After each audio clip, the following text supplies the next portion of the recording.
የእመቤታችን በዓለ ዕርገትና የትንሣኤ ባህሏን በዚህ መልኩ ለማክበር ሕዝበ ክርስቲያኑ ከየቦታው ተጠራርቶ እንደየፍላጎቱና እንደየመሻቱ በቦታው ላይ ተገኝቶ ከእመቤታችን በረከት ረድኤት ለመካፈል ለመማጸንም ጭምር ወደ ቦታው እንዲጓዝ ነበረ። ገና ይሄ ዋዜማ ነው። ማታ የተለያዩ መርሃ ግብሮች አሉ። በዛ ላይ ያለውን መርሃ ግብር ሁሉ ለመሳተፍና ጸሎት ለማድረስ እንዲህ አድርገው ሲተጉ ሰንብተዋል። በጣም የሚገርም የሃይማኖታዊ ፍቅር ነው ይሄ። እዚህ ቦታ ላይ 16 ቀን ሙሉ ዝናብ፣ ብርድ ሲፈራረቅባቸው ሜዳ ላይ እንደዚህ አንጥፈው የምታዩቸው ሕዝበ ክርስቲያን እንግዲህ የእመቤታችን ፍቅር አድሮባቸው ከዚህ ፍቅር ለመሳተፍና በረከት ረድኤት ለማግኘት ምልጃ ጸሎቷ እንዳይለያቸው ለማድረግ ሲሉ ያደረጉት የከፈሉት ዋጋ ነው። ኦርቶዶክስ ተዋሕዶ ቤተክርስቲያን በዚህ መልኩ ነው እንግዲህ በየዕለቱ በየጊዜው በቅዱሳን አባቶች በቅዱሳን መላእክት ሊቃናት መላእክት ከጌታችን ከመድኃኒታችን ከኢየሱስ ክርስቶስ ከእግዚአብሔር በረከት ረድኤት ለመለመን ህዝቡ ሲከፋውም ሲደሰትም ሲኖረውም ሲያጣም እንዲህ ነው ቤተ መቅደሱን ሞልቶ ግቢውን ሞልቶ የሚያከብረውና በጣም ልዩ ነበር። ዘንድሮ 2018 ዓመተ ምህረት የእመቤታችን የቅድስት ድንግል ማርያም የኪዳነ ምህረት በዓለ ዕርገትና ትንሣኤ ህዝበ ክርስቲያኑ ተመልከቱት። እንዲህ ሜዳ ላይ አንጥፎ በዕለቱ የዘነበው ዝናብ ልነግራችሁ አልችልም። በጣም የሚገርም ነበረ። ያንን ሁሉ ግን ምንም አልበገራቸውም። በዚህ መልኩ ነበር ሲካፈሉ የነበሩት። ይሄ ዋዜማ ነው። አሁን ወደ መቅደስ ልንገባ ነው። እዛው እንግዲህ የግል ጸሎታችንን እያደረግን ሁሉንም ስርዓት እንካፈላለን።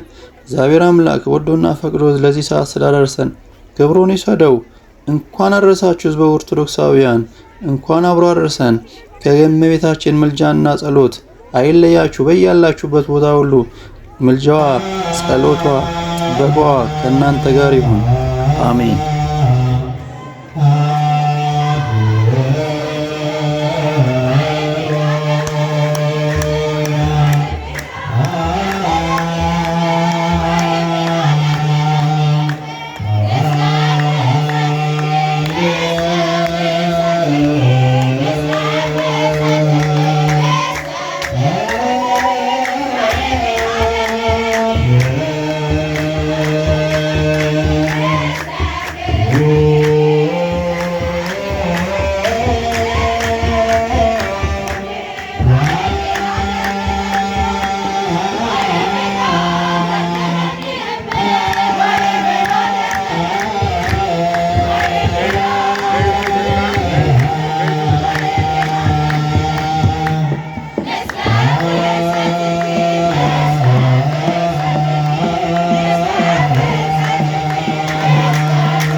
ውድ የቆሮንቶስ ሚዲያ ተከታዮች እንደምን አላችሁ? በያላችሁበት ሰላም፣ ፍቅር፣ አንድነት፣ መተሳሰብ ከእናንተ ጋር ጸንቶ እንዲኖር እንደ ሁሌም ምኞቴ ነው።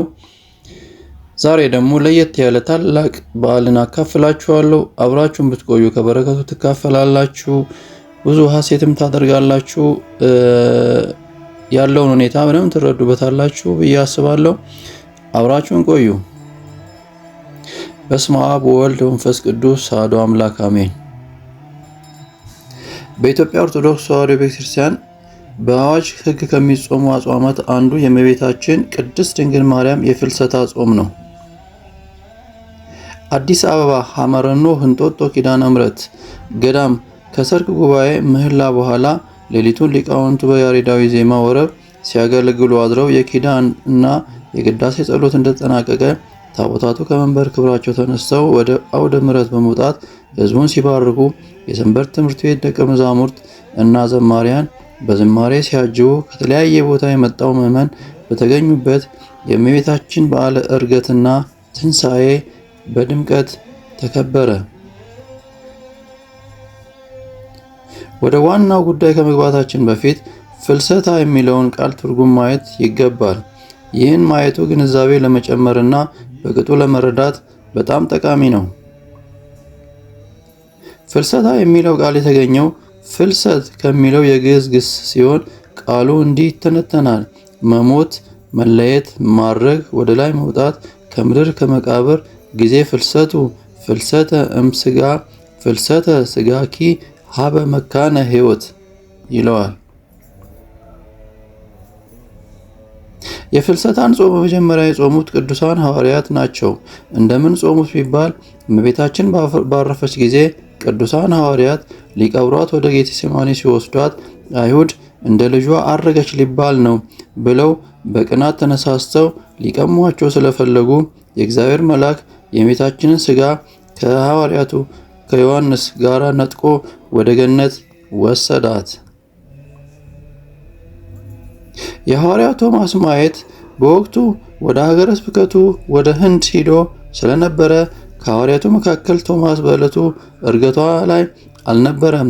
በኋላ ከሀገረ ስብከቱ ሲመለስ እመቤታችን በክብር ወደ ሰማይ ስታርግ ተመለከተ።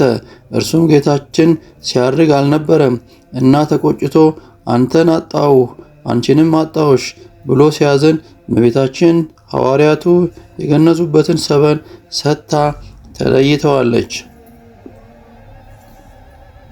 የሐዋርያት ጾም መጀመር ምክንያት መሆን የቻለው ቶማስ ወደ ሐዋርያቱ መጥቶ እመቤታችን ተነስታ አረገች ብሎ ቢነግራቸው እነርሱም የእመቤታችንን ትንሣኤ ዕርገት ለማየትና ሥጋዋን አግኝተው ለመቅበር በነሐሴ 1 ቀን ጾም ጀመሩ።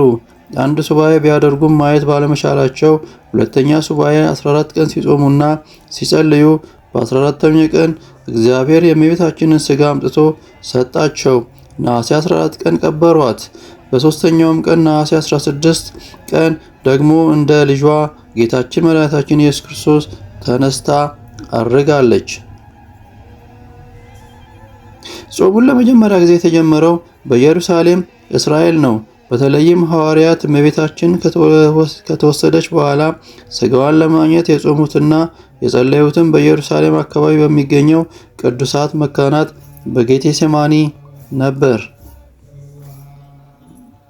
ታላቁ አባትም የእመቤታችንን ውዳሴ የደረሰና በአጭር ታጥቆ በሚያወድሳት ወቅት ተደስታ አፈወርቅ የሚል ስም እንደሰጠችው በእጇም የተባረከው ቅዱስ ዮሐንስ አፈወርቅ በ4ኛው ክፍለ ዘመን እመቤታችን ሞታ አልቀረችም ወደ ሰማይ አድርጋለች በማለት ያስተማረበት ድርሳን በዝርዝር አሁንም ያስረዳል።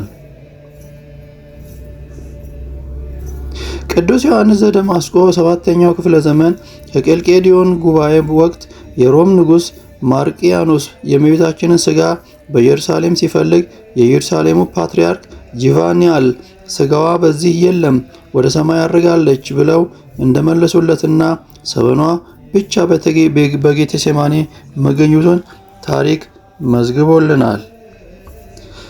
ስንክሳር ወርኃ ነሐሴ እንደሚያስተምር በየዕለቱ የሚነበበው የቤተ ክርስቲያን ታሪክ መጽሐፍ ስንክሳር የእመቤታችንን ዕረፍት፣ የሐዋርያትን ሱባኤ፣ የቶማስን ማየትና ዕርገቷን በዝርዝር ያስረዳል።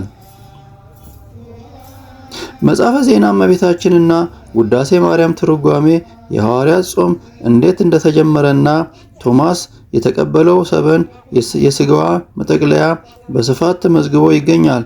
ነገረ ማርያም በ4ኛውና በ5ኛው ክፍለ ዘመን የጻፉ ጥንታውያን የሃይማኖት መጻሕፍት የሐዋርያት ሱባኤ ያረጋግጣሉ።